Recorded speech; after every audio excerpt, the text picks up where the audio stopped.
సోనియా గాంధీ గారు కూడా తెలంగాణ ప్రజలకు లేఖ రాశారు. మేమిచ్చిన హామీలన్నీ అమలు చేసే బాధ్యత తల్లిగా నేను తీసుకుంటాను అన్నారు. మరి ఈరోజు సోనియా గాంధీ గారు అడగట్లేదు. అశోక్ నగర్ లైబ్రరీ మెట్ల మీద కూర్చున్న రాహుల్ గాంధీ గారు రివ్యూ చేయరు. సరూర్ నగర్ స్టేడియంలో యూత్ పాలసీని విడుదల చేసిన ప్రియాంక గాంధీ గారు ఈరోజు ప్రశ్నించడం లేదు.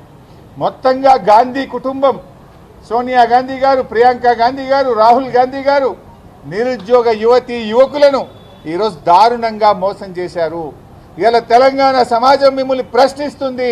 మీరిచ్చిన హామీలు ఏమైనాయి, తక్షణమే వాటిని అమలు చేయాలని చెప్పి కూడా ఈరోజు బీఆర్ఎస్ పార్టీ తరఫున మేము డిమాండ్ చేస్తూ ఉన్నాం. సోనియా గాంధీ గారు కూడా తెలంగాణ ప్రజలకు లేఖ రాశారు.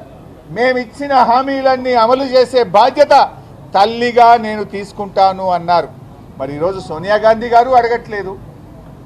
అశోక్ నగర్ లైబ్రరీ మెట్ల మీద కూర్చున్న రాహుల్ గాంధీ గారు రివ్యూ చేయరు. సరూర్ నగర్ స్టేడియంలో యూత్ పాలసీని విడుదల చేసిన ప్రియాంక గాంధీ గారు ఈరోజు ప్రశ్నించడం లేదు.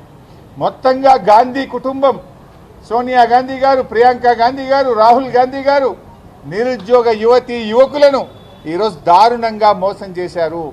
ఇలా తెలంగాణ సమాజం మిమ్మల్ని ప్రశ్నిస్తుంది.